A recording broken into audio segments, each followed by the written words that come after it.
അനുഗ്രഹീതമായിരിക്കുന്ന രാത്രിയിൽ മഹത്വപ്പെടുമാറാകട്ടെ. നിത്യതയുടെ വെളിച്ചത്തിൽ ജീവിക്കുക എന്ന മഹത്തായ സന്ദേശത്തിൽ ഊന്നി നിന്നുകൊണ്ട് അനുഗ്രഹീതമായ ആത്മീയാലോചനയിലേക്ക് നാം നമ്മുടെ ശ്രദ്ധയെ വീണ്ടും ഇന്ന് രാത്രിയിൽ കേന്ദ്രീകരിക്കുകയാണ്. യേശുക്രിസ്തുവിന്റെ പുനരാഗമനത്തിലേക്ക് ലോകസംഭവങ്ങൾ അതിവേഗം അടുക്കുന്നു എന്ന് ചരിത്ര വസ്തുതകൾ നമ്മെ വിളിച്ചു പറഞ്ഞുകൊണ്ടിരിക്കുന്ന, നമ്മോട് ഓർപ്പിച്ചുകൊണ്ടിരിക്കുന്ന കാലത്തിന്റെ കടശി ദിനങ്ങളിലാണ് നാം എത്തിച്ചേർന്നിരിക്കുന്നത്. ഈ ദിവസങ്ങൾ തുടർച്ചയായി ഈ വിഷയങ്ങൾ ദാനിയേൽ പ്രവചനത്തിന്റെ പശ്ചാത്തലത്തിൽ ഗ്രഹിക്കത്തക്ക വിധം ദൈവം നമ്മുടെ കണ്ണുകൾ തുറക്കുന്നതോർത്ത് നമുക്ക് ദൈവത്തിന് മഹത്വമർപ്പിക്കുവാനായിട്ട് കഴിയണം. വിശുദ്ധ തിരുവെഴുത്തിലെ ഏറ്റവും പ്രധാനപ്പെട്ട, ഏറ്റവും ഈടേറിയ ആത്മീയ സത്യം യേശുക്രിസ്തുവിന്റെ പുനരാഗമനം. അത് ചരിത്രത്തിൽ യാഥാർത്ഥ്യമാകുന്നില്ലെങ്കിൽ എന്തായിരിക്കും അതിന്റെ പ്രത്യാഘാതം എന്ന് നിങ്ങൾ ഒരു നിമിഷം ഊഹിച്ചിട്ടുണ്ടോ? വിശുദ്ധ വേദപുസ്തകത്തിലെ 31,173 വാക്യങ്ങൾ, അതിന്റെ ഉൽപ്പത്തി പുസ്തകത്തിന്റെ ആദ്യ ഭാഗം മുതൽ വെളിപ്പാട് പുസ്തകം വരെ നീണ്ടുകിടക്കുന്ന ഭാഗങ്ങൾ തുടർച്ചയായി ധ്യാനിച്ച് അതിനകത്തെ കാമ്പും സത്തും അതിന്റെ ഊടും പാവും മനസ്സിലാക്കിയെടുക്കുവാൻ അവസരം ലഭ്യമായാൽ അതിന്റെ കേന്ദ്ര ബിന്ദു, അതിന്റെ ആധാരരേഖ, അതിന്റെ അതികേന്ദ്രീകൃതമായ ആശയം എന്ന് പറയുന്നത് യേശുക്രിസ്തുവിന്റെ മടങ്ങിവരവും ഭാവികാല ദൈവിക കാര്യപരിപാടികളുമാണ്. ഒരമ്മയുടെ മുൻപിൽ കുഞ്ഞുങ്ങൾ യാത്ര പറയാൻ പോകുന്ന അമ്മയോട് വേദനയോടെ പ്രതികരിക്കുന്നത് പോലെ മനസ്സ് തളർന്നവരായി ശിഷ്യന്മാർ ഇരിക്കുമ്പോൾ യേശുക്രിസ്തു പറഞ്ഞ വാക്കുകൾ ശ്രദ്ധേയമാണ്. ഞാൻ നിങ്ങൾക്ക് സ്ഥലമൊരുക്കുവാൻ പോകുന്നു. ഞാൻ പോയി സ്ഥലമൊരുക്കിയാൽ ഞാൻ ഇരിക്കുന്ന ഇടത്ത് നിങ്ങളും ഇരിക്കേണ്ടതിന് പിന്നെയും വന്ന് നിങ്ങളെ എൻ്റെ അടുക്കൽ ചേർത്തുകൊള്ളും. ഇത് സാധാരണക്കാരന്റെ വാക്കല്ല, ഇത് സാധാരണക്കാരന്റെ പ്രയോഗമല്ല. അവിടുത്തെ തിരുവായിൽ നിന്ന് ഉതിർന്നു വീണിട്ടുള്ള ഏതൊക്കെ വാക്കുകളുണ്ടോ അതൊക്കെ വള്ളി പുള്ളി വിസർഗ വ്യംഗ്യ ചമൽക്കാരങ്ങൾ മാറ്റമില്ലാതെ സംഭവിച്ചിട്ടുണ്ട്. പ്രത്യേകം നമ്മൾ ശ്രദ്ധിച്ചാൽ അവിടുന്ന് ഒരിക്കൽ, ദൈവത്തിന് സ്തോത്രം, അവിടുന്ന് ഒരിക്കൽ പ്രത്യേകമായിട്ട് ഓർപ്പിച്ച കാര്യമാണ്, ഞാൻ നിങ്ങൾക്ക് സ്ഥലമൊരുക്കാൻ പോകുകയാണ്. ഞാൻ പോയി സ്ഥലമൊരുക്കിയാൽ ഞാൻ ഇരിക്കുന്ന ഇടത്ത് നിങ്ങളും ഇരിക്കേണ്ടതിന് പിന്നെയും വന്ന് നിങ്ങളെ എൻ്റെ അടുക്കൽ ചേർത്തുകൊള്ളും. ഈ വാക്കുകൾ പറഞ്ഞത് നമ്മുടെ വീണ്ടെടുപ്പുകാരനായ കർത്താവാണ്. നമ്മുടെ കർത്താവിന്റെ വാക്കുകൾ ചരിത്രത്തിൽ അക്ഷരികമായി തന്നെ സംഭവിച്ചു. ഇന്നലകളിലെ വാക്കുകൾ. നമ്മുടെ കർത്താവ് ഒരിക്കൽ യെരൂശലേം ദൈവാലയത്തെ നോക്കി പറഞ്ഞില്ലേ, ഇത് കല്ലിന്മേൽ കല്ല് ശേഷിക്കാതെ തകർന്നു പോകും. അക്ഷരികമായി അത് ചരിത്രത്തിൽ യാഥാർത്ഥ്യമായില്ലേ? കർത്താവ് തന്റെ ശിഷ്യന്മാരെ നോക്കിക്കൊണ്ട് ഒരിക്കൽ പറഞ്ഞില്ലേ, നിങ്ങൾക്ക് ഏറിയ നാൾ കഴിയുന്നതിന് മുൻപ് പരിശുദ്ധാത്മാവിനാൽ സ്നാനം ലഭിക്കും. സെഹിയോൻ മാളിക മുറിയിലെ ആത്മപ്രവാഹത്തിൽ അത് അക്ഷരികമായി സംഭവിച്ചില്ലേ? കപ്രന്നഹൂം പട്ടണത്തെ നോക്കിക്കൊണ്ട് നമ്മുടെ വാഴ്ത്തപ്പെട്ട കർത്താവ് ഒരിക്കൽ പറഞ്ഞു, ആകാശത്തോളം ഉയർന്നു നിൽക്കുന്ന കപ്രന്നഹൂമേ, നീ പാതാളത്തോളം താണുപോകും. 3-ാം നൂറ്റാണ്ടിൽ ഉണ്ടായ ഭൂകമ്പത്തിൽ കപ്രന്നഹൂം പട്ടണം ഭൂമിക്കടിയിലേക്ക് ആണ്ടിറങ്ങിപ്പോകുകയും 19-ാം നൂറ്റാണ്ടിലെ ഉത്ഖനനത്തിൽ കപ്രന്നഹൂം പട്ടണത്തിന്റെ അവശിഷ്ടങ്ങൾ കുഴിച്ചെടുക്കപ്പെടുകയും ചെയ്തപ്പോൾ യാഥാർത്ഥ്യമായി യേശുവിന്റെ വാക്കുകൾ സംഭവിച്ചില്ലേ? അങ്ങനെയെങ്കിൽ യേശുവിന്റെ വാക്കുകൾ ഇന്നലത്തേത് ചരിത്രത്തിൽ യാഥാർത്ഥ്യമായി നിറവേറിയെങ്കിൽ അതേ തിരുവായി മൊഴിഞ്ഞ് അവിടുന്ന് പറഞ്ഞു, ഞാൻ നിങ്ങൾക്ക് സ്ഥലമൊരുക്കുവാൻ പോകുന്നു. ഞാൻ പോയി സ്ഥലമൊരുക്കിയാൽ ഞാൻ ഇരിക്കുന്ന ഇടത്ത് നിങ്ങളും ഇരിക്കേണ്ടതിന് പിന്നെയും വന്ന് നിങ്ങളെ എൻ്റെ അടുക്കൽ ചേർത്തുകൊള്ളും. പോട്ടെ, മുൻപോട്ട് ഓരോ ഭാഗങ്ങൾ ചിന്തിക്കുക. നമ്മുടെ വാഴ്ത്തപ്പെട്ട കർത്താവിന്റെ സ്വർഗാരോഹണ സമയം. ആ കരമുയർത്തി അവരെ വിട്ട് ആ വെള്ളി മേഘങ്ങളെ, പവിത്ര പാദങ്ങളെ മൂടി നമ്മുടെ നാഥൻ മേഘമണ്ഡലങ്ങൾക്ക് മീതെ മറയുന്ന സമയം. അത്ഭുത സ്തബ്ധരായി നിൽക്കുന്ന ശിഷ്യന്മാരുടെ മുൻപിൽ ഊറ്റമായൊരു ശബ്ദം മുഴങ്ങുന്നു, ഗലീല പുരുഷന്മാരെ, നിങ്ങൾ ആകാശത്തേക്ക് നോക്കി നിൽക്കുന്നതെന്ത്? നിങ്ങളെ വിട്ട് സ്വർഗാരോഹണം ചെയ്ത ഈ യേശുവിനെ നിങ്ങൾ പോകുന്നവനായി കണ്ടതുപോലെ തന്നെ അവൻ മടങ്ങി വരും. വിശ്വസിക്കുന്ന ദൈവമക്കൾ ഒന്നിച്ചിന്ന് രാത്രിയ വചനത്തിലെ ഗൗരവം ഓർക്കണം. ഒലിവ് മലയിൽ നിന്ന് പോയവൻ ഒലിവ് മലയിലേക്ക് മടങ്ങി വരും. മേഘവാഹനത്തിൽ പോയവൻ മേഘവാഹനത്തിൽ മടങ്ങി വരും. ദൂത സാന്നിധ്യത്തിൽ പോയവർ ദൂത സാന്നിധ്യത്തിൽ പോയവൻ ദൂത സാന്നിധ്യത്തിൽ മടങ്ങി വരും. സ്തോത്രം. പിതൃസന്നിധിയിലേക്ക് പോയവൻ പിതൃസന്നിധിയിൽ നിന്ന് മടങ്ങി വരും. ഒരു വസ്തുത കൂടെ ഞാൻ ഊന്നി പറയട്ടെ. അപ്പോസ്തോലിക സഭയുടെ ആദ്യത്തെ യൂണിറ്റ് നോക്കി നിൽക്കെ പോയവൻ അപ്പോസ്തോലിക സഭയുടെ ഒടുവിലത്തെ യൂണിറ്റ് നോക്കി നിൽക്കെ മടങ്ങി വരും. അത് വിശ്വസിക്കുന്ന ദൈവമക്കൾ ആമേൻ പറഞ്ഞിട്ട് പറയണം, ഞങ്ങളുടെ പൗരത്വമോ സ്വർഗത്തിലാകുന്നു. അവിടെ നിന്ന് ഞങ്ങളുടെ കർത്താവായ യേശു രക്ഷിതാവായി വരും എന്ന് ഞങ്ങൾ കാത്തിരിക്കുന്നു. അവൻ ഞങ്ങളുടെ താഴ്ചയുള്ള ഈ ശരീരത്തെ തന്റെ മഹത്വമുള്ള ശരീരത്തോട് അനുരൂപമാക്കി രൂപാന്തരപ്പെടുത്തും. സ്തോത്രം. എന്താണ് എബ്രായ ലേഖനകാരൻ ഉറപ്പിച്ചു പറയുന്നത്? തനിക്കായി കാത്തു നിൽക്കുന്നവർ രക്ഷയ്ക്കായി അവൻ പാപം കൂടാതെ രണ്ടാമതും പ്രത്യക്ഷനാകും. അതെ, കർത്താവ് തൻ ഗംഭീരനാദത്തോടെ, പ്രധാന ദൈവദൂതന്റെ ശബ്ദത്തോടെ, ദൈവത്തിന്റെ കാഹളത്തോടെ സ്വർഗത്തിൽ നിന്ന് ഇറങ്ങി വരികയും ക്രിസ്തുവിൽ മരിച്ചവർ മുൻപേ ഉയർത്തെഴുന്നേൽക്കുകയും പിന്നെ ജീവനോടെ ശേഷിക്കുന്ന നാം അവരോടൊരുമിച്ച് ആകാശങ്ങളിൽ കർത്താവിനെ എതിരേൽപ്പാൻ മേഘങ്ങളിൽ എടുക്കപ്പെടുകയും ചെയ്യും. എപ്പോൾ അത് സംഭവിക്കും?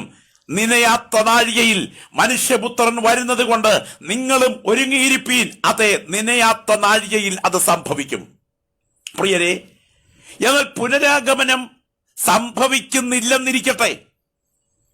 ഇന്നത്തെ വേദശാസ്ത്രികളായ ചില തലമൂത്ത പഠിതാക്കൾ പറയുന്നത് പോലെ 2-3 പേർ കൂടി വരുന്ന ഇടത്ത് യേശുവിന്റെ സാന്നിധ്യമുണ്ടെന്ന് വാഗ്ദത്തമുണ്ട്.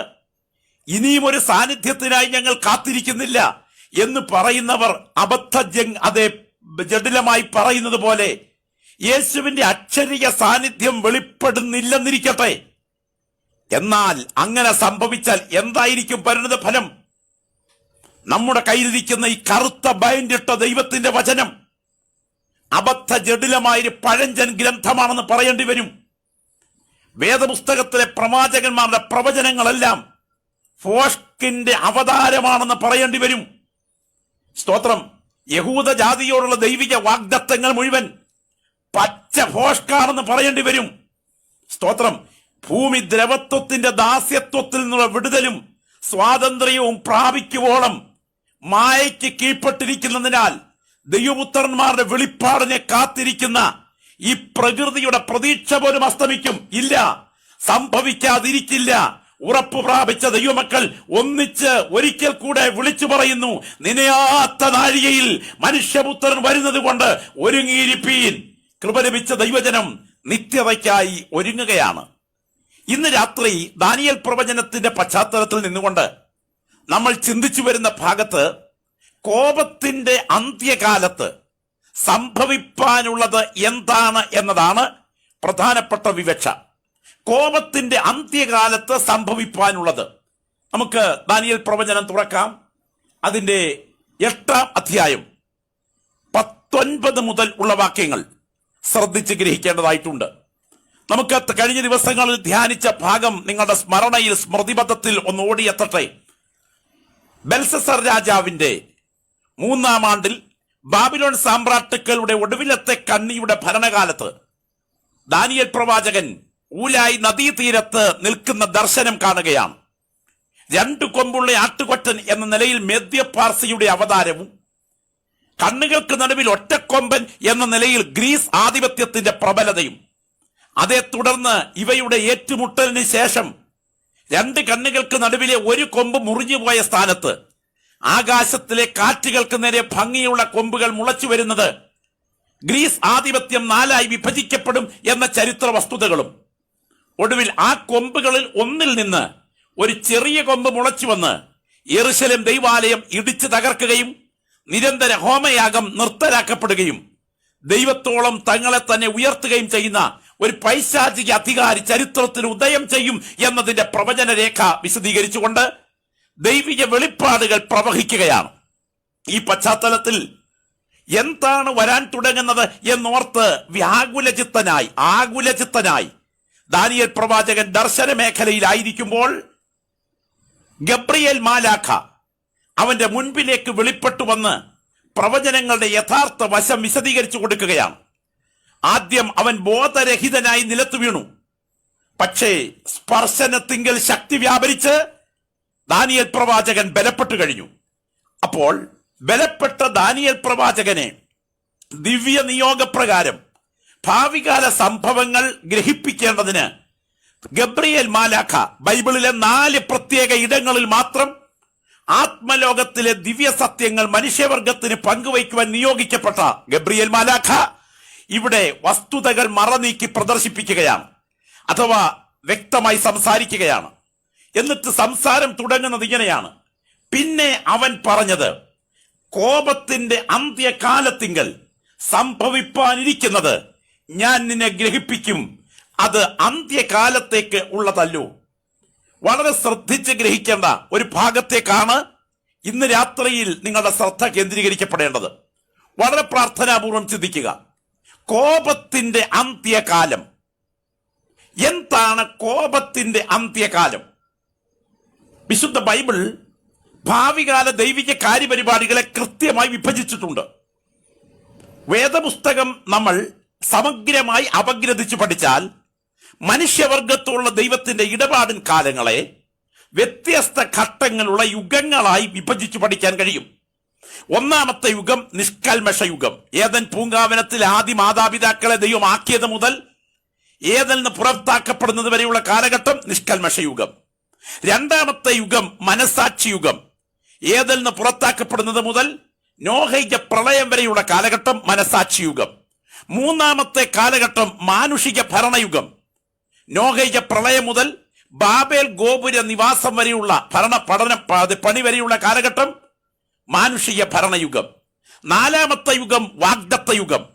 കൽദയ പട്ടണമായ ഊരിൽ നിന്ന് ഇന്നത്തെ ഇറാഖിന്റെ ദക്ഷിണ ഭാഗത്തുള്ള ഡെൽമുക്കയാർ എന്ന പട്ടണത്തിൽ നിന്ന് ദൈവത്തിരുദാസൻ അബ്രഹാമിനെ വിളിച്ചു വേർതിരിക്കുന്നത് മുതൽ അബ്രഹാമിന്റെ സന്തതി പരമ്പരകൾ വാഗ്ദത്ത ദേശത്തെ ലക്ഷ്യമാക്കി ഇറങ്ങി പുറപ്പെടാൻ സജ്ജമാകുന്നത് വരെയുള്ള കാലഘട്ടം വാഗ്ദത്ത യുഗം.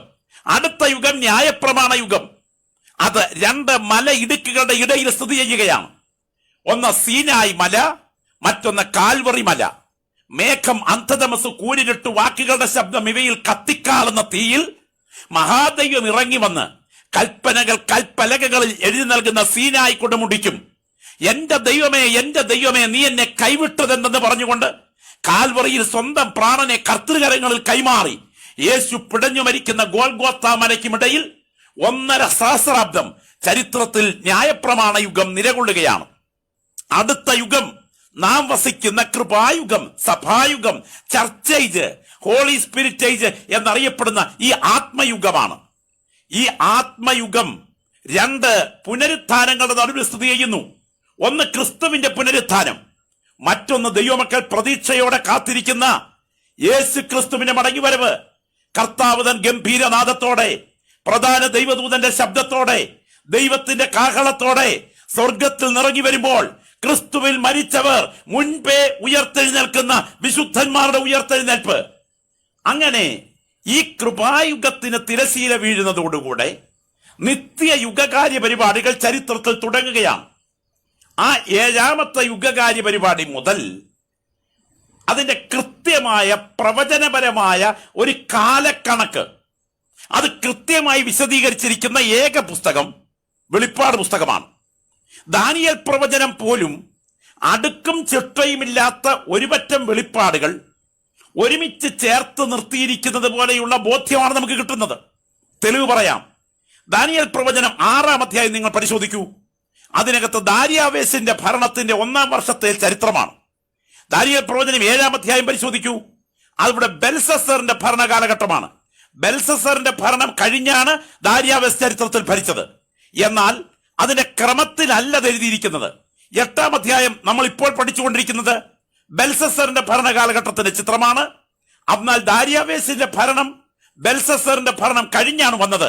6-ാം അധ്യായം ദാരിയാവേശിന്റെ ഭരണം, 7-ാം അധ്യായം ബെൽസസറിന്റെ ഭരണം, 8-ാം അധ്യായം ബെൽസസറിന്റെ ഭരണം, 9-ാം അധ്യായം വീണ്ടും ദാരിയാവേശിന്റെ ഭരണം, 10-ാം അധ്യായത്തിൽ കോരേശിന്റെ ഭരണം, 11-ാം അധ്യായത്തിൽ ദാരിയാവേശിന്റെ ഭരണം, 12-ാം അധ്യായത്തിൽ കോരേശിന്റെ ഭരണം. അപ്പോ വിഷയത്തെ ഒരു ക്രമത്തിൽ കൊടുത്തിട്ടുണ്ടെങ്കിലും കാലഗണന പോലും കൃത്യമായ ക്രമത്തിലല്ല ദാനിയേൽ പ്രവചനത്തിൽ കൊടുത്തിട്ടുള്ളത്. എന്നാൽ കൃത്യമായി കാലഗണന കൃത്യമാക്കിയിരിക്കുന്ന പ്രവചനത്തിന്റെ താക്കോൽ ഉൾക്കൊള്ളുന്ന വേദപുസ്തകത്തിലെ ഏറ്റവും അതുല്യമായ മികവുറ്റ തികവുറ്റ കിടയറ്റ ഒരു ഗ്രന്ഥം. ഞാൻ ആ പ്രയോഗം ബോധപൂർവം ഉപയോഗിച്ചതാണ്. മികവുറ്റ തികവുറ്റ കിടയറ്റ ഒരു ഗ്രന്ഥം. വിശുദ്ധ ബൈബിളിൽ അത് ദാനിയേൽ പ്രവചനത്തിന്റെ വിശദീകരണങ്ങൾ ഉൾക്കൊള്ളത്തക്ക വിധത്തിൽ പഠിക്കാൻ തയ്യാറായാൽ വെളിപ്പാട് പുസ്തകമാണ്. 65 പുസ്തകങ്ങളിൽ ഇല്ലാത്ത ആത്മനിയോഗത്തിന്റെ കലവറ തുറന്ന പ്രദർശനം 66ാമത്തെ പുസ്തകം നമ്മുടെ കൺമുൻപിൽ നിരത്തി വയ്ക്കുകയാണ്. 65 പുസ്തകങ്ങളുടെ ശൈലി എന്താണ്? യൂദയുടെ ലേഖനം നിങ്ങൾ വായിച്ചിട്ടുണ്ട്. അവിടെ എഴുതിയിരിക്കുന്ന പ്രയോഗം ശ്രദ്ധിക്കണം. പ്രിയരെ, നിങ്ങൾക്ക് പൊതുവിലുള്ള രക്ഷയെക്കുറിച്ച് അത് എഴുതുവാൻ സകല പ്രയത്നവും ചെയ്തു വരികിൽ വിശുദ്ധന്മാർക്കൊരിക്കലായി ഫലമേൽപ്പിക്കപ്പെട്ട വിശ്വാസത്തിനു വേണ്ടി പോരാടേണ്ടതിന് പ്രബോധിപ്പിച്ചെഴുതണം എന്ന് എനിക്ക് തോന്നി. ഓർക്കുക, അങ്ങനെയെങ്കിൽ ഒരു ചെറിയ ലേഖനം ആത്മപ്രചോദനത്തോടുകൂടെ എഴുതുവാൻ യൂദയെ പ്രേരിപ്പിച്ച ഘടകമേതാണ്? ആത്മനിയോഗത്തിന്റെ തോന്നലാണ്. ആ തോന്നലിൽ നിന്ന് രൂപപ്പെട്ട ആ ദിവ്യ വെളിപ്പാടിന്റെ യൂദയുടെ ലേഖനം അത് ദൈവശാസ്ത്രീയമായ വിശിഷ്ട ഗ്രന്ഥമാണ്. ഇതപര്യന്തം എഴുതിയ 65 പുസ്തകങ്ങളും എഴുത്തുകാരുടെ പുറകിൽ പരിശുദ്ധാത്മാവ് നിയോഗം നൽകി. എന്നാൽ 66ാമത്തെ പുസ്തകം തുടക്കം കുറിക്കും. നിങ്ങൾ ശ്രദ്ധിച്ചിട്ടുണ്ടോ? യേശുക്രിസ്തുവിന്റെ വെളിപ്പാട് വേഗത്തിൽ സംഭവിപ്പാനുള്ളത് തന്റെ ദാസന്മാരെ കാണിക്കേണ്ടതിന് ദൈവം അത് അവന് കൊടുത്തു. അവൻ തന്റെ ദൂതൻ മുഖാന്തരം അയച്ച് തന്റെ ദാസനായ യോഹന്നാന് പ്രദർശിപ്പിച്ചു. യോഹന്നാൻ ദൈവവചനവും യേശുക്രിസ്തുവിന്റെ സാക്ഷ്യവുമായി താൻ കണ്ടത് ഒക്കെയും സാക്ഷീകരിച്ചു. ഇങ്ങനെയാണ് വെളിപ്പാട് പുസ്തകം തുടങ്ങുന്നത്. എന്താണ് ഞാൻ ഈ പറഞ്ഞു വന്നതിന്റെ സാരം? ഒരു പ്രത്യേക പാക്കേജ് പത്മോസിൽ എത്തി നിൽക്കുന്ന യോഹന്നാന് നൽകേണ്ടതിന് പിതാവായ ദൈവം പുത്രൻ തമ്പുരാനെ കൈമാറ്റം ചെയ്യുകയും പുത്രൻ തമ്പുരാൻ ഒരു ദൂതനെ അയച്ചിട്ട് വെള്ളിത്തിരയിൽ ചിത്രങ്ങൾ എന്നതുപോലെ നാടകവേദിയിൽ നടന രംഗങ്ങൾ എന്നതുപോലെ യോഹന്നാന്റെ കൺമുൻപിൽ അത് അടയാളമായി പ്രദർശിപ്പിച്ചിരിക്കുകയാണ്. ഞാൻ ചോദിക്കട്ടെ, ആന്തരിക തോന്നലിലെ ആത്മനിയോഗത്തിൽ കുറിച്ചത് ദൈവശാസ്ത്രീയമായ വിശിഷ്ട ഗ്രന്ഥമെങ്കിൽ, സ്തോത്രം, വിശിഷ്ടമായ പ്രവചനാലോചനകളോടുകൂടെ ഒരു ദൂതനെ വിട്ട് ഒരു ദർശനം വെള്ളിത്തിരയിൽ ചിത്രം എന്നതുപോലെ കൺമുൻപിൽ പ്രദർശിപ്പിച്ച് യേശു നേരിട്ട് കൈമാറ്റം ചെയ്താൽ അത് എത്രമാത്രം വിശിഷ്ടമായിരിക്കും. മറക്കരുത്, വേദപുസ്തകത്തിലെ 65 പുസ്തകങ്ങളിൽ പ്രവചനങ്ങളുടെ കാലാനുക്രമണിക, പ്രവചനങ്ങളുടെ അക്ഷരമാലാക്രമം ക്രമം തെറ്റിയതുപോലെ കിടക്കുമ്പോൾ 66ാമത്തെ പുസ്തകമായ വെളിപ്പാട് പുസ്തകത്തിൽ പ്രവചനത്തെ കൃത്യമായി അടുക്കി വെച്ചിരിക്കുകയാണ്. പ്രവചനത്തിന്റെ കൃത്യമായ അടുക്കും ചുട്ടയും പരിശുദ്ധാത്മാവ് വെളിപ്പാട് പുസ്തകത്തിലൂടെ നമ്മുടെ കൺമുൻപിൽ വരച്ചു തരികയാണ്. ഈ വിഷയം പഠിക്കാനൊന്നും ആളുകൾക്ക് അത്ര താല്പര്യമില്ലാത്തത് എന്തുകൊണ്ടാണ്? നിങ്ങൾ പ്രത്യേകം ശ്രദ്ധിക്കണം. അവിടെ ഉപയോഗിച്ചിരിക്കുന്ന പ്രയോഗം ഞാൻ ഒന്ന് വിലയിരുത്താം. ഒന്ന്, യേശുക്രിസ്തുവിന്റെ വെളിപ്പാട്. ഇത് എന്താണ്? അപ്പോക്കലിപ്സിസ് എന്ന ആ ഗ്രീക്ക് വാക്ക് വെളിപ്പാട്, മറനീക്കി പ്രദർശിപ്പിക്കുക. ഭാവികാല പദ്ധതികളെ തലച്ചോറിന്റെ മനനം കൊണ്ട് ഗ്രഹിക്കാൻ കഴിയാതിരിക്കുന്ന മനുഷ്യന്റെ മുൻപിൽ എന്റെ ദൈവം ഭാവികാല പദ്ധതികളുടെ മുൻപിലിട്ടിരിക്കുന്ന കാലത്തിന്റെ തിരശീല മാറ്റി പ്രദർശിപ്പിക്കുന്ന ഏക ഗ്രന്ഥം, സമാപ്ത ഗ്രന്ഥമായ വെളിപ്പാട് പുസ്തകമാണ്. അതുകൊണ്ട് തന്നെ അത് യേശുക്രിസ്തുവിന്റെ വെളിപ്പാടാണ്. രണ്ട്, തന്റെ ദാസന്മാരെ കാണിക്കേണ്ടതിന്. ശ്രദ്ധിക്കണം ആ പ്രയോഗം. തന്റെ വേലക്കാരെ കാണിക്കേണ്ടതെന്നല്ല, തന്റെ കൂലിക്കാരെ കാണിക്കേണ്ടതിനെന്നല്ല, തന്റെ ദാസന്മാരെ കാണിക്കേണ്ടതിന്. ദാസൻ വേറെ, കൂലിക്കാരൻ വേറെ. രാവിലെ 8 മണിക്ക് വീട്ടിൽ വന്ന് പണി ആരംഭിക്കുന്നു, വൈകിട്ട് 5 മണിക്ക് തൊഴിലിന്റെ വേതനവുമായി പോകുന്നു. അങ്ങനെ സേവന വേതന വ്യവസ്ഥിതിയിൽ ജോലി ചെയ്യുന്ന കൂലിക്കാരൻ, അവന് പ്രത്യേകമായ ലക്ഷ്യങ്ങൾ അവന്റേതായിട്ടുണ്ട്. അവന്റേതായ സ്വകാര്യ കാഴ്ചപ്പാടുകളുണ്ട്. അവന്റെ പദ്ധതികളുണ്ട്. ആ കൂലിക്കാരുണ്ട് ആത്മീയ ലോകത്തിൽ. നേട്ടങ്ങൾക്ക് വേണ്ടി കൂലിക്ക് പണി ചെയ്യുന്ന കൂലിക്കാർ. എന്നാൽ സ്തോത്രം, വീട്ടിലെ ദാസനില്ലേ, ആ ജീവനാന്ത ജന്മദാസൻ, അവന്റെ സ്വകാര്യതകളുടെ സകല ലക്ഷ്യങ്ങളെയും ഉടച്ചു വാർച്ചതിന് ശേഷം, എന്റെ നാഥ, ഞാൻ അങ്ങയുടെ കൂലിക്കാരനല്ല, ഞാൻ അങ്ങയുടെ ദാസനാണ്. ജീവിച്ചാൽ അങ്ങയോടുകൂടെ, മരിച്ചാൽ അങ്ങയോടുകൂടെ എന്ന് പറഞ്ഞുകൊണ്ട് സ്വന്തം ജീവിതത്തിന്റെ താല്പര്യങ്ങളെ മുഴുവൻ ബലിപീഠത്തിൽ യാഗമാക്കിയിട്ട് യജമാനന്റെ ഹിതത്തിന് കഴുത്തേൽപ്പിച്ചു കൊടുത്തിട്ടുള്ള ജീവിതത്തെ ദൈവസന്നിധിയിൽ ഫലമേൽപ്പിച്ച തന്റെ ആജന്മദാസന്മാർക്ക് മാത്രമാണ് ഈ വെളിപ്പാടിന്റെ പ്രവചനങ്ങളെ ദൈവാത്മാവ് ഒരുക്കി വെച്ചിരിക്കുന്നത്. ആകയാൽ ഇത് ഗ്രഹിക്കാൻ ദൈവം നമ്മുടെ കണ്ണ് തുറക്കുന്നത് ഓർത്ത് നമുക്ക് ദൈവത്തിന് ഇന്ന് രാത്രി സ്തോത്രം ചെയ്യുവാനായിട്ട് കഴിയണം. സ്തോത്രം. തന്റെ ദാസന്മാരെ കാണിക്കുന്നതിന് ദൈവം അത് അവന് കൊടുത്തു. കണ്ടോ, അടയാളമായി പ്രദർശിപ്പിച്ചു എന്നാണ്. നക്ഷത്രം, വലങ്കയിലിരിക്കുന്ന നക്ഷത്രം, നിലവിളക്ക്, 7 മുദ്ര, 7 കാഹളം, 7 ക്രോധകലശം. കണ്ടോ, മുഴുവൻ ചിത്രീകരണ ഭാഷയിൽ അവതരിപ്പിക്കുകയാണ്. മാത്രമല്ല അത് ദൈവത്തിന്റെ വചനമാണ്. ശ്രദ്ധിക്കൂ, തുടക്കത്തിലും ഒടുക്കത്തിലും കൂട്ടുകയോ കുറയ്ക്കുകയോ ചെയ്താൽ ശിക്ഷാക്രമം ഉദ്ധരിച്ചുകൊണ്ട് ആരംഭിക്കുന്ന ദൈവത്തിന്റെ വചനമാണ് ഈ വിശിഷ്ട ഗ്രന്ഥം. മാത്രമല്ല ഇത് യേശുക്രിസ്തുവിന്റെ സാക്ഷ്യമാണ്. ഓർക്കുക, ഇത് പഠിക്കുന്ന സമയത്ത് പഠിച്ച് തലച്ചോറ് വർദ്ധിപ്പിച്ച് ഭാവികാല കാര്യങ്ങളെ കുറിച്ച് കൃത്യമായി അറിഞ്ഞ് ഒരു നിഗളിയായി മാറാനല്ല ഈ വെളിപ്പാട് പുസ്തകം പഠിക്കുന്നത്, ദാനിയേൽ പ്രവചനം പഠിക്കുന്നത്. പിന്നെയോ തലച്ചോറിന്റെ അറിവ് നിന്നെ നിഗളിയാക്കുമ്പോൾ യേശുവിനെ കുറിച്ചുള്ള അറിവ് നിന്നെ വിനയമുള്ളവനാക്കി മാറ്റും. യേശുവിനെ അടുത്തറിയത്തക്ക വിധത്തിൽ വിശദീകരണം നൽകുന്ന ഇത് യേശുക്രിസ്തുവിന്റെ സാക്ഷ്യമാണ്. സ്തോത്രം. ഇനിയും ഇത് എഴുതിയിരിക്കുന്നത് പ്രമാണിക്കുന്നവൻ ഭാഗ്യവർണ്ണന നൽകിക്കൊണ്ട് പോട്ടെ, ഇത് വായിച്ച് കേൾക്കുന്നവനും കേൾപ്പിക്കുന്നവനും പോലും ഭാഗ്യവാദം നൽകിക്കൊണ്ട് ഇത്ര വിശിഷ്ടമായി ഉയർന്നു നിൽക്കുന്ന ഈ വെളിപ്പാട് പുസ്തകം, അതിലാണ് പ്രവചനങ്ങളുടെ അടുക്കും ചിട്ടയും ഇരിക്കുന്നത്. ഇതിൽ 5 പ്രധാനപ്പെട്ട പ്രവചന കാലയളവ് ബൈബിൾ വിശേഷിപ്പിച്ചിട്ടുണ്ട്. ഒന്നാമത്തെ കാലം കൃപായുഗം, രണ്ടാമത്തെ കാലം മഹോപദ്രവയുഗം, മൂന്നാമത്തെ കാലം സ്തോത്രം സഹസ്രാബ്ദയുഗം, നാലാമത്തെ കാലം അന്ത്യന്യായവിധിയുടെ കാലം, അഞ്ചാമത്തെ കാലം ഭൂമിയുടെ അഗ്നിശോധനയും പുത്തനാം യെരൂശലേമിന്റെ സ്ഥാനവും.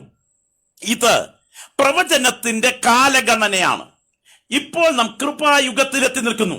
കൃപായുഗത്തിലെ തിരശീല വീണാൽ അധികം താമസിക്കാതെ മഹോപദ്രവ യുഗകാര്യ പരിപാടികൾക്ക് തിരശീല ഉയരും. അതാരൊക്കെ എന്തൊക്കെ പറഞ്ഞാലും ഭൗതിക നേട്ടങ്ങളെ കച്ചവടവൽക്കരിച്ച് ജനത്തിന്റെ മുൻപിൽ പ്രത്യാശയെ അവതരിപ്പിക്കാതെ സദസ്സിനെ ആത്മീയമായി നേട്ടങ്ങൾ കൊയ്യാനുള്ള ഉപാധിയാക്കി മാറ്റാമെന്നുള്ള പുത്തൻ സുവിശേഷ പ്രവണതകൾ എന്തൊക്കെ അവതരിപ്പിച്ചാലും മാറ്റമില്ലാത്ത വചനം മാറോടടുക്കി പിടിക്കുന്ന ദൈവമക്കൾ വിളിച്ചു പറയുന്നു, ഇത് കൊടുങ്കാറ്റിന് മുൻപിലെ ശാന്തതയാണ്, എന്റെ കർത്താവ് വരുവാൻ ചരിത്രം അടുത്തു വരികയാണ്. അങ്ങനെയെങ്കിൽ അടുത്ത ദിവ്യ പദ്ധതിയിൽ ലോക ചരിത്രം കണ്ടിട്ടുള്ളതിൽ വെച്ചും ഏറ്റവും ക്രൂരവും ഭീകരവും മനുഷ്യത്വരഹിതവും പൈശാചികതകൾ പെയ്തിറങ്ങുന്ന ഒരു കറുത്ത കാലം, ആ പ്രത്യേക കാലഘട്ടത്തെ മഹോപദ്രവകാലം എന്ന് വിശേഷിപ്പിക്കുന്നു. ആ കാലഘട്ടത്തെക്കുറിച്ചുള്ള ഒരു പരാമർശനം ഞാൻ നിങ്ങളുടെ മുൻപിലേക്ക് കൊണ്ടുവരാം. സ്തോത്രം. ആ കാലഘട്ടത്തെ സംബന്ധിച്ചുള്ള ആ പരാമർശനത്തിൽ വെളിപ്പാട് പുസ്തകം 6-ാം അധ്യായം 12 മുതൽ നിങ്ങൾ ശ്രദ്ധിച്ച് കേൾക്കണം. അപ്പോഴാണ് ദാനിയേൽ പ്രവചനം 8-ാം അധ്യായത്തിലുള്ള കോപത്തിന്റെ അന്ത്യകാലത്ത് എന്ന പ്രയോഗത്തിന്റെ യഥാർത്ഥ മുഖം നമുക്ക് മനസ്സിലാകുന്നത്. ഞാൻ ഇവിടെ വായിക്കാം. ദാനിയേൽ പ്രവചനം 8-ാം അധ്യായത്തിൽ കോപത്തിന്റെ അന്ത്യകാലം ദൂതൻ വെളിപ്പെടുത്തുന്നു. ഇതിന്റെ യഥാർത്ഥ ചിത്രം എന്താണ്? വെളിപ്പാട് പുസ്തകം 6-ാം അധ്യായത്തിന്റെ 12 മുതൽ. 6-ാം മുദ്ര പൊട്ടിച്ചപ്പോൾ വലിയൊരു ഭൂകമ്പമുണ്ടായി. സൂര്യൻ കരിമ്പടം പോലെ കറുത്തു, ചന്ദ്രൻ മുഴുവനും രക്തതുല്യമായി തീർന്നു. അത്തിവൃക്ഷം പെരുങ്കാറ്റുകൊണ്ട് കുലുങ്ങിയിട്ട് കായ് ഉതിർക്കുന്നത് പോലെ ആകാശത്തിലെ നക്ഷത്രങ്ങൾ ഭൂമിയിൽ വീണു. പുസ്തക ചുരുൾ ചുരുട്ടും പോലെ ആകാശം മാറിപ്പോയി. എല്ലാ മലയും ദ്വീപും സ്വസ്ഥാനത്ത് നിന്ന് ഇളകിപ്പോയി. ഭൂമിയിലെ രാജാക്കന്മാരും മഹത്തുക്കളും സഹസ്രാധിപന്മാരും ധനവാന്മാരും ബലവാന്മാരും സകലദാസനും സ്വതന്ത്രനും. ഓർക്കുക, ഈ ഗ്രൂപ്പ് നിങ്ങൾ ശ്രദ്ധിച്ചോ? ഇതിനകത്തില്ലാത്ത ആരെങ്കിലും ഒരാൾ ഭൂമിയിലുണ്ടോ? 1 രാജാക്കന്മാർ, 2 മഹത്തുക്കൾ, 3 സഹസ്രാധിപന്മാർ, 4 ധനവാന്മാർ, 5 ബലവാന്മാർ, 6 സ്തോത്രം ദാസന്മാർ, 7 സ്വതന്ത്രന്മാർ. അങ്ങനെയാണെങ്കിൽ ഈ 7 വകുപ്പുകളിൽ ഇല്ലാത്തവരാരും ഈ ഭൂമുഖത്തില്ല കേട്ടോ. രണ്ട് കാലിൽ എഴുന്നേറ്റ് നിൽക്കുകയും രണ്ട് കൈകൾ സ്വതന്ത്രമായി ഉപയോഗിക്കുകയും ചെയ്യുന്ന പ്രകൃതിയിലെ ചിന്തിക്കുന്ന ജന്തുവായ മനുഷ്യനെ മൊത്തം മേലെഴുത്തിൽ പറയുന്നു, ഈ പ്രത്യേക വകുപ്പുകളിൽ ഇല്ലാത്തവരാരും ഇവിടെയില്ല. ഒന്നീ ദാസൻ, അല്ലെങ്കിൽ സ്വതന്ത്രൻ, അല്ലെങ്കിൽ ഉടമ, അല്ലെങ്കിൽ അടിമ, ഏതെങ്കിലും ഒരു വകുപ്പിൽപ്പെട്ടവർ. ലോകത്തിൽ പാർക്കുന്ന മനുഷ്യൻ എന്ന പേരിന് അർഹനായ സകലരും, സ്തോത്രം, എന്താണ് ചെയ്യുന്നത്? മലമ്പാറകളിലും ഗുഹകളിലും ഒളിച്ചുകൊണ്ട് മലകളോടും പാറകളോടും ഞങ്ങളുടെ മേൽ വീഴുവീൻ, സിംഹാസനത്തിൽ ഇരിക്കുന്നവന്റെ മുഖം കാണാതെ വണ്ണവും കുഞ്ഞാടിന്റെ കോപം തട്ടാതെ വണ്ണവും ഞങ്ങളെ മറപ്പീൻ. അവരുടെ മഹാകോപ ദിവസം വന്നു, ആർക്ക് നിൽപ്പാൻ കഴിയും എന്ന് പറഞ്ഞു. അംഗീകരിച്ചാലും അവഗണിച്ചാലും, നിങ്ങൾ പരിഗണിച്ചാലും നിങ്ങൾ തിരസ്കരിച്ചാലും പരിഹസിച്ചാലും ഉൾക്കൊണ്ടാലും മനുഷ്യന്റെ ശാസ്ത്രീയ നേട്ടങ്ങൾക്ക് പിടിച്ചു നിർത്താൻ കഴിയാത്ത വിധത്തിൽ അടിമുടി ഈ പ്രകൃതി ഇളകും. മഹാദുരന്തത്തിന്റെ കൂടിപ്പെയ്ത്ത്, ദൈവന്യായവിധിയുടെ ഭീകരകാലം ഈ ചരിത്രത്തിൽ ഉയരും. കരുണയുടെ കാലങ്ങൾ അവസാനിക്കും. കൃപായുഗത്തിന് തിരശീല വീഴും. പെട്ടകത്തിന്റെ പണി നടന്നുകൊണ്ടിരിക്കുമ്പോൾ നോഹ വിളിച്ചു പറഞ്ഞത് തന്നെ കൃപ ലഭിച്ച ദൈവമക്കൾ ഇന്ന് രാത്രി ഈ ദൂതിൽ വിളിച്ചു പറയുന്നു, കുഞ്ഞാടിന്റെ കോപകാലം വരുന്നു. ആ കോപം, കുഞ്ഞാടിന്റെ കോപം, ആ കോപം മനുഷ്യന് ഭയമാണ്.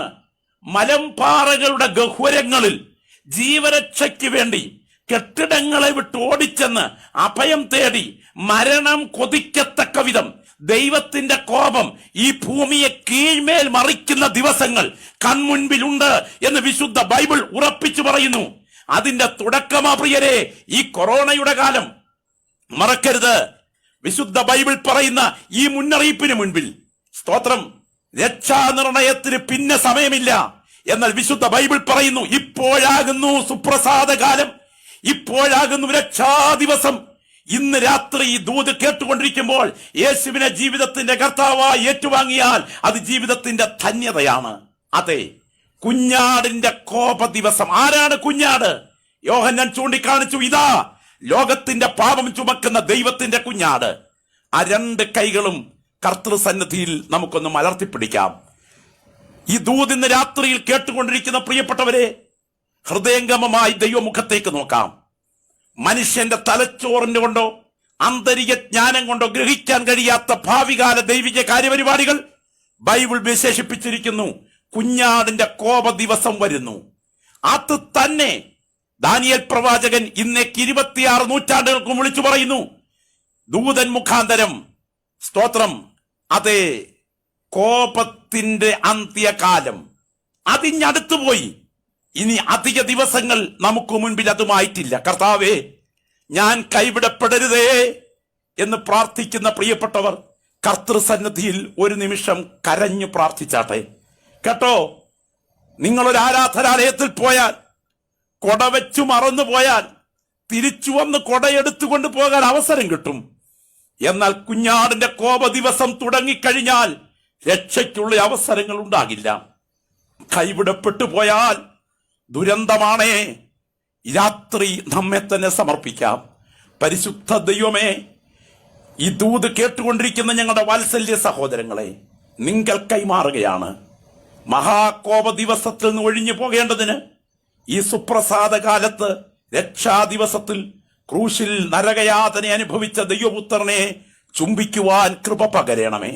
നിന്റെ നാമത്തിൽ ഈ സദസ്സിനെ അനുഗ്രഹിക്കുന്നു, യേശുവിൻ നാമത്തിൽ തന്നെ.